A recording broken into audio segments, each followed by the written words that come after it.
નમસ્કાર મિત્રો, હું રાઠોડ દીપક મનસુખભાઈ. જોકે આજ રોજ રાજકોટના રમેશભાઈ ડાંગેચિયાએ વ્યસન મુક્તિ વિશે મનસુખભાઈ રાઠોડની સલાહ લીધી.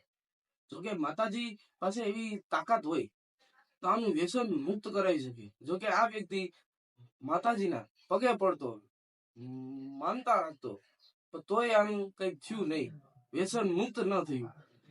જોકે માતાજીમાં એવી તાકાત હોય તો આનું વ્યસન મુક્ત ન કરાવી શકે. જોકે આ વિડીયોમાં જુઓ કે શું માતાજીના પગે પડ્યો પણ તોય એનું ભેગું ન થયું. જુઓ જોરદાર ઓડિયો અને લાઈક શેર અને સબસ્ક્રાઇબ કરો. જેટલો બને તેટલા વિડીયોને શેર કરો, કમેન્ટમાં તમારો વિચાર જણાવો અને નવા હોય તો આ ચેનલને સબસ્ક્રાઇબ કરો અને બેલ આઇકન દબાવો, જેનાથી અમારા વિડીયો તમારી પાસે પહોંચતા રહે. જુઓ જોરદાર ઓડિયો, લાઈક શેર સબસ્ક્રાઇબ કરો. જય હિન્દ, જય ભારત, જય ભીમ, જય શ્રીરામ. હાલો, મનસુખભાઈ બોલે છે? હા. હા ભગવાન, મારે એક સલાહ લેવાની હતી તમારી પાસેથી. હાલો, બોલો. હા, કે મેં એક મારે દારૂનું વ્યસન છે સર, અને દારૂના વ્યસન માટે મેં માતાજી આગળ ગયો હતો. મસાનની મેલડી છે આપણે રાજકોટમાં, રામનાથપરામાં, બરાબર. પછી એમાં દારૂ મુકાતો નથી સર. મને એમ થાય છે કે અત્યારે પીવું છું, પછી નહીં પીવું, પછી નહીં પીવું, પણ સર તો એ કંટ્રોલ રહેતું નથી મારું, સમજ્યા? હાલો. હા. હા મનસુખભાઈ, તો આના માટે મને એવું મગજમાં એવું લાગે છે કદાચ માતાજીને મેં ભૂલ કરી તો મને નડતા હશે, તો એમ નહીં મુકાતું હોય એવું બને શકે ખરું? નહીં, એવું કઈ ન હોય. કેટલા વર્ષ પીવું છો?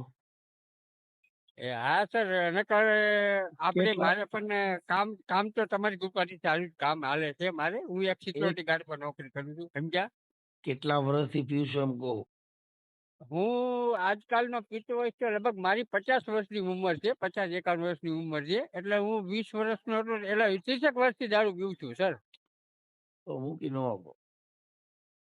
વાત ઈ છે સર, બીજી કઈ વાત એમાં નથી, હું છે, સમજ્યા? તમારું બ્લડ, ફેફસા, કિડની હા બધું છે ને એ નશા ઉપર હાલતું હોય. હવે તમારા બધા અવયવ છે, પોતાની પાચન ક્રિયા થવાની બધી બંધ થઈ ગઈ હોય. હા સર, મને સાંજે એમ થાય કે ના ના કાલથી મારે જોયો જ નહીં, આ કાલથી નહીં, પણ સવારે પાછું ઉઠીને પાછો ઈ જ રસ્તે હાલ્યો જાઉં છું. તો મને આનો કઈક રસ્તો બતાવો ને, તમે બસ જો જાણકાર તમે છો. કહો એ અને તો હું એ પણ એક ડાંગચિયા આપણે ડાંગચિયા ધાબળા વડવા વાળા. તમે રાજચરાડીમાં અમારા ઘરે લગભગ માંડવામાં એકવાર આવ્યા હતા, મને એવું લાગે છે. મને ભાઈ નો યાદ હોય. અને હું પીછડાઈ માતાજી પૂજું છું, સમજ્યા? પણ છતાંય મને એવું લાગ્યું, પછી મેં મેલડી માનું મેં એવું કઈક મેં એમ બોલાઈ ગયું હતું કે હવે નહીં પીવું ને માતાજી ફલાણું ઢીકણું ના અંતે, સમજ્યા? પણ છતાંય મુકાતું નથી, સમજ્યા? એ જાજા વર્ષોનું વ્યસન હોય ને, હા. એટલે આપણું શરીર છે ને આલ્કોહોલ વાળું થઈ ગયું હોય, જેથી કરીને નો પીઓ ને તો હાથ ધ્રુજે, કામ થાય નહીં, પાચન ક્રિયા નો થાય, સંડાસ પાણી બધું બંધ થઈ જાય, કેમ કે તમારા અવયવ બધા હવે નોન યુઝ બની ગયા હોય. હા સર, એવી તકલીફ પડે છે, કેમ કે હવે બધા સ્પેર પાર્ટ પતી ગયા હોય, બોડી કેબિન ખખડી ગયા, એટલે હવે એ થીગડા મારી નકાલવાનું. હા, તો મુકાતું નથી એમાં માતાજી નો તો કઈ હવે હું ગુનેગાર બનીશ નહીં માતાજીએ ને ક્યાં એમાં. કીધું છે? મારી વાત સાંભળો. કોઈ માતાજીએ તમને દારૂ પીવાનું કીધું નથી. કોઈ માતાજીએ સરસ અફીણ ગાંજા કઈ પીવાનું કીધું નથી. આપણે હાથે ઊભું કર્યું હોય કે આપણે હાથે મૂકી શકીએ. બાકી કોઈ ભૂવા બુવા એવા કઈ વચમાં નથી, મને હું કઈ જાણે નથી જોરાવતો, પણ હું મારા મનથી મને એમ થાય કે ના ના હવે મૂકી દો, પણ મુકાતું નથી. પ્રશ્ન આ જ છે સર. એમાં છે એ મૂકવું હોય ને હા. તો વિરનગર હોસ્પિટલ છે. વિરનગર. હા, હા. ત્યાં જાતિનો દાખલો ને એવું લેતા જજો, એટલે ત્યાં તમને દાખલ કરી દેવાય. 15 દિવસ સુધી તમને છે ને યોગા ને એવું બધું કરાવશે ને, એના દવાના ઇન્જેક્શન ને બધા આવે બાટલા. હા, વિરનગર ની વાત તો મેં સાંભળી છે. હા, એટલે ત્યાં તમે દાખલ થઈ જાવ ને, હા. એટલે આલ્કોહોલ વગર તમને 10 થી 15 દિવસ એમના દવા ઉપર રાખશે. પાછું બીજું સર શું છે ખબર, ઘરમાં પણ પ્રોબ્લેમ ઉભો થાય છે કે અમારે પૈસા ટકે છે ને હંમેશાની માટે આ પૈસા ટકા રહેતા જ નથી. કે મતલબ જીવ મારો આયો ને પડ્યો હોય સમજ્યા. હા એ તો માલમાં જ પડ્યો હોય. દેશી પીઓ છો કે હા. ઇંગ્લિશ? ના દેશી પીવું છું સર, દેશી પીવું. ઓકે. કેટલા દીકરી એટલે દીકરા? મારો જીવ અહીંયા ને અહીંયા હોય છે. અને એટલે એના છોકરા પછી મને છોકરાએ પણ મારા દીકરાના દીકરો પણ એક છે.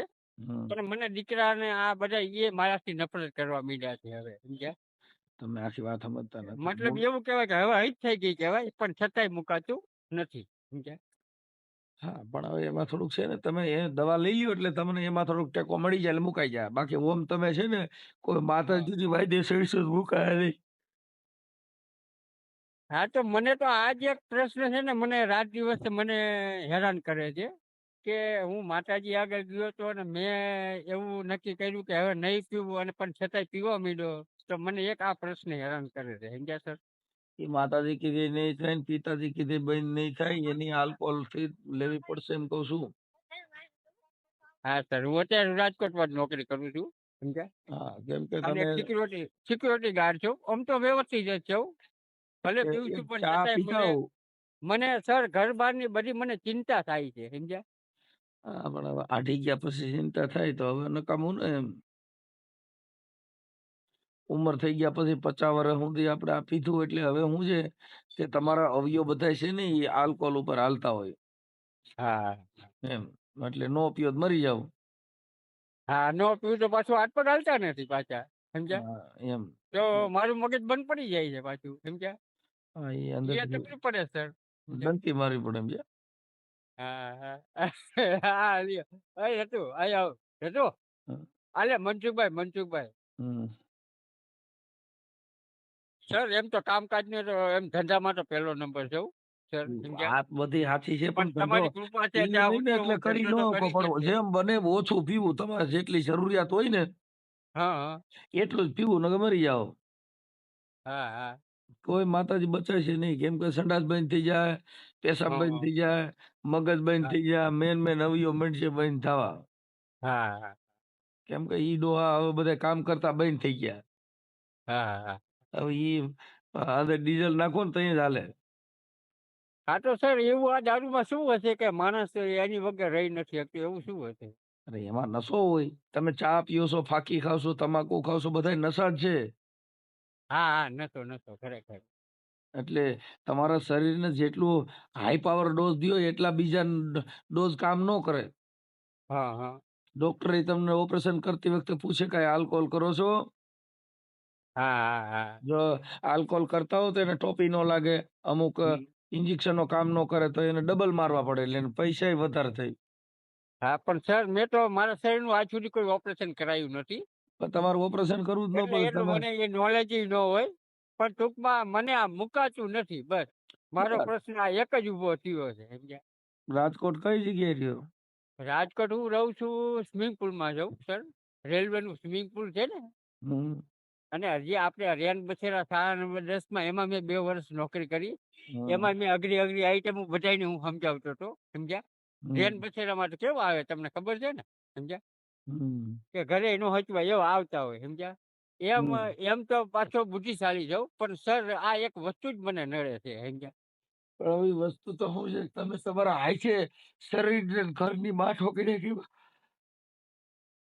કોઈ કીધે બંધ ન થાય. કેમ કે મગજ અને શરીર જ તમારું કામ ન કરે, તમારે ત્યાં જવું જ પડે. મગજ અંદર એક વ્યસન થઈ ગયું, એક પ્રેમ છે એની હારે. હા હા કેમ કે તમે દારૂ હારે ઘર બાંધ્યું એટલે હવે તમે એને જાકારો દ્યો ને તો રિહામણું કાઢે. એવું એવું બને. ભાઈ આ તો સર, આપણું મન કહેવાનો મિનિંગ એવો છે કે ધીમે ધીમે ઓછું કરી નાખવાનું એમ હા, ને. કેમ કે આટલા વર્ષ તમે આમ, એને ભેગી ભેગી રાખી કોથરીને ને હવે તમે દગો દ્યો તો એને રિહાય ને બિચારી. ઓકે ઓકે સર, સાચી વાત તો સાચી છે તમારી. બધું આવું જ બને છે સમજ્યા. હમ. એટલે મારે બરાબર બધું યાદ ને તમારી પાસે મેં કીધું હું તમારા વિડીયો સાંભળું જ છું સમજ્યા. રાત દિવસ તમારા વિડીયો ને મને બહુ પ્રેમ છે. તમારે ઓટોમેટિક તો અમુક તો સમય મને એવી ખબર પડે છે કે હું મનસુખભાઈ આવા વિડીયો સાંભળું હું કેમ સુધરતો નથી સમજ્યા. હમ. આવો પણ વિચાર આવી જાય છે સમજ્યા. ના ના સુધરી જાઓ. તમે છે ને વીરનગર એની હોસ્પિટલ છે ને હા ત્યાં તમને એના દવા અને એનો કોર્સ આવે છે. હા એ કરશો ને હા એટલે શરીરની અંદર અમુક અવયવ પછી ખોરાકમાં થોડો ફેરફાર કરવો. હા એટલે ધીરે ધીરે, કેમ કે આ છે ને આલ્કોહોલ વાળું શરીર થઈ ગયું. હા આલ્કોહોલ વાળું સમજ્યા.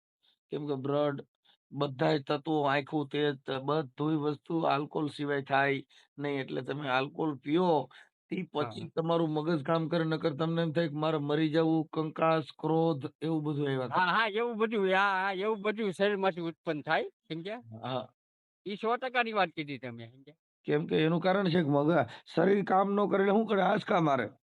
હા હા અને પછી પૈસા ન મળે તો કોક ને હારે બાજીને પણ આપણે લેવા પડે સમજ્યા. હા, એટલે એવું બધું થાય. કે એટલે ભાઈ મને દે તું આજે ઉછીના કાલ સવાર પગાર થશે હું તને પાછા આપી દઈશ, આવું પણ બને છે હો મારી પર બહુ મારી ઉપર. હાઈ પાઈ જેટલું આ શરીરને, તમે માનો કે આજ ચા પીઓ છો, તો કાલે તમે કોફી ચાલુ કરો ને પછી ચા ન ફાવે, પછી કોફી જ પીવી પડે.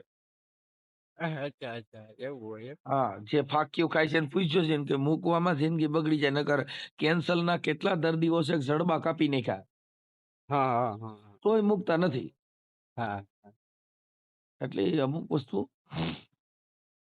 તમારા હાથે સુધારો લેવાનો. પછી હવે આપણું ઘર બરબાદ થઈ ગયા પછી સુધરો, પછી કઈ સમય વૈધો ન હોય. ના ના એ તો તમારી 100%ની વાત છે સમજ્યા.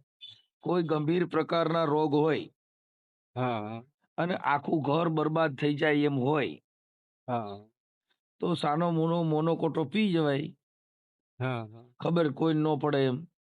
હા અને આ લોકોને મુક્તિ દઈ દેવાય. શું કામ? કે હવે તમે મારી વાત સાંભળો, 60-70 વર્ષ ઉંમર થઈ ગઈ ને પછી તમે દવાખાનામાં જમીનું વેચીને દવા લ્યો તો વાहिले નહીં, તમે બાવા કરતા જાઓ. ના ના સર એ તો તમારી વાત સાચી છે. એટલે મેં એ પછી મેં છે ને, એ મેં એ ટ્રાય મારી લીધી, એ ટ્રાય મારી લીધી સમજ્યા. નહીં તોય નહીં, પણ અરે બચી તમારી ગયો, વાત તોય નથી સાહેબ. તોય તોય સર બચી ગયો સમજ્યા. એમ તમારી વાત નથી કરતો. હા હા આ જે અમુક અમુક ગંભીર નહીં, પ્રકારના તમારી રોગ, વાત મહત્વની છે કે આપણી પાછળ બીજા હેરાન ન થાય મારી સમજ્યા. વાત સાંભળો, કે કેન્સર જેવું દર્દ થયું, હા કોઈ ગંભીર પ્રકારની રોગ લાગ્યો, હા હવે આ જગતમાં આપણું કામ છે નહીં. હા આપણે જીવીને આ જગતને કોઈ ફાયદો નથી નથી નથી નથી. એ તો તો 100%ની વાત. હા આપણો પોતાનો નિર્ણય આપણા રીતે લઈ અને આ દુનિયાને રજા દઈ દેવાય, જેથી કરીને બાળકો, પરિવાર ઈ પાછું બરબાદ થઈ જાય નહીં પણ નહીં. સર હવે હજી દવાખાને, મારી વાત સાંભળો, તમારા હાથે ફેફસા ને કિડની ને બધું પતી ગયું છે, તમારામાં 10 થી 20 લાખ રૂપિયા નાખે તો તોય હવે તમારી આ ભેગું ન જગતને થાય. જરૂર ના હોય. હા જેનો પરિવાર નું કામ, આ દુનિયાનું કામ પતી ગયું ને પછી કદાચ નોન યુઝ જિંદગી જીવી હોય તો એની કરતા મૃત્યુ મીઠું કરી લેવાય, વાયલો પરિવાર પાછો રોડ ઉપર આવી જાય. વાહ ભગવાન વાહ. ના ના એ તો વાત સાચી છે હા. તમારી. પછી આપડા દુનિયાની મોજ માણવા હાટું થઈને, આ દુનિયાને જોવા હાટું થઈ અને વાયલા જોઈ શકે નહીં એવા થઈ જાય. પણ સર પાછો મારો બીજો સ્વાર્થ એવો ઉભો થાય છે કે હજી હું કમાઈ શકું છું ત્યાં સુધી તો એમ અરે મને હું એવું થાય છે તમારી કે વાત નથી કરતો દાદા, હું જનરલ વાત કરું છું. ના જનરલ વાત તમારી સાચી છે.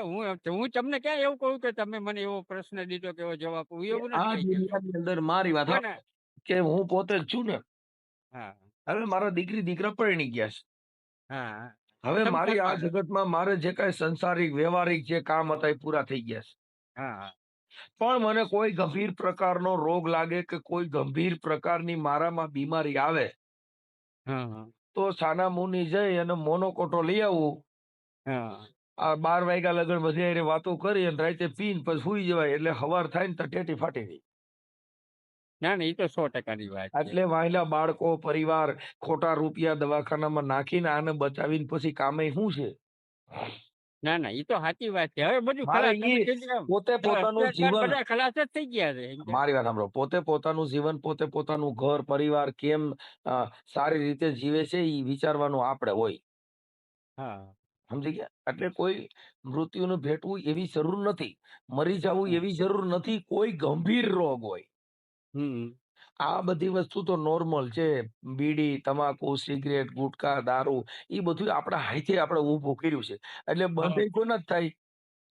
એ આપણાથી જ છે. તમારાથી. કેમ કે ચાલુ આપણે કરો, ચાલુ કર્યું તો આપણાથી જ બંધ આ થાય. જગત તમને ચાલુ કરાવવા આવ્યું નહોતું. ના ના એ તો સાચી વાત છે. ચાલુ અને તમારા હાથે કર્યું છે. દારૂ વેચવા જે બોલાવા નથી આવતા. દારૂથી માંડીને તમાકુથી માંડીને ચાની વાળેથી કીટલીથી માંડીને બધી જગ્યાએ એટલે મોરારી બાપુની સપ્તાહમાં ઘણીવાર બાપુએ પણ એવું કીધું છે કે જેટલા દારૂ પીવાથી નથી મરી જતા એટલા ચા પીવા વાળા મરી જાય છે. કેમ? ડાયાબિટીસમાં. હા હા સર. સમજી ગયા? એટલે દારૂ છે એ આપણા હાથે સુધરવાની કોશિશ કરવાની. બાકી મારી પાસે સલાહ લેવો તોય કાંઈ સુધરશો નહીં, તમારું શરીર હાલશે નહીં. હું તો તમને 33 પ્રકારના ફાંકા મારે પણ ઈ તમને કાયમ લાગશે નહીં નહીં નહીં. કેમ? વાત સાચી. કે શરીર તમારું છે, એને તમે કેવું સગાવ્યું છે, તમે આ શરીરને કેવા લાડ લડાવ્યા છે, એ બધાય બહુ નુકસાન કરે. ચોક્કસ ચોક્કસ. ઈ 100% વાત છે સર. બહુ ઊંચું ચડવામાં ફાયદો નથી. એટલે આ શરીરને જેટલા લાડ કરાવો એટલે કાયા રાણી આ કાયાના ભરોસા નથી. સારું સારું સર. કાયા હવેથી રાણી આ- બહુ સગાવવાની નહીં. હા હા ના ના હવેથી ખ્યાલ રાખીશ ખ્યાલ રાખીશ. Thank you. બને એટલું ઓછું કરવાનું. અને ઓછું કદાચ અઠવાડિયા 10 દિનની રજા મળે તો વિરનગર હોસ્પિટલ છે, પછી અમુક આલ્કોહોલની હોસ્પિટલ હોય ત્યાં દાખલ થઈ જવાનું અને એની દવા દારૂ ને એવો કોર્સ કરો એટલે ઓછું થઈ જાય. સારું સારું. ભલે. Thank you sir. આભાર આપણો આભાર હો. એ બાબા તમારું નામ શું કીધું તું? નામ મારું નામ રમેશભાઈ રાઠોડ. રમેશભાઈ રાઠોડ. ક્યાં? રાજકોટ થી? રાજકોટ હું છું મોરબીનો જૂનો અને આપણે મારું જૂનું ગામ છે રાજકેરાડી. અટાણ રહ્યો છો ક્યાં ગામ? અત્યારે હું રાજકોટ આવું છું સર. ઠીક ઠીક. અને રમેશભાઈ તમારું નામ? હા મારું નામ રમેશભાઈ રાઠોડ છે ભગવાન. રમેશભાઈ ડાંગસિયા. હા ડાંગેચિયા અને ઓમાં રાઠોડ મારી અટક છે. હા હા, તો ડાંગસિયા લખું છું. હા તો લખો તો ત્યારે મૂકવો છે વિડીયો શું છે? હા, વિડીયો આવશે હો બાપા. એ ભલે કાંઈ વાંધો નહીં એમાં શું હોય. ઓકે, મેં તમારી માટે સારું શિક્ષણ લેવા માટે કાંઈ વાંધો નહીં, કાંઈ વાંધો નહીં. અને સારું તમારું જો મને એવું લાગ્યું છે કે તમે મને કાંઈક સમજણ આપી શકશો તો એ પ્રત્યે મેં ફોન કર્યો છે. કાંઈ વાંધો નહીં, કાંઈ વાંધો નહીં. પણ મેં મારી રીતે જે કાંઈ અમારી ભાષામાં આવતું હોય એ બધું તમને સમજાવે જ ને. ના ના સમજાય એ તો 100%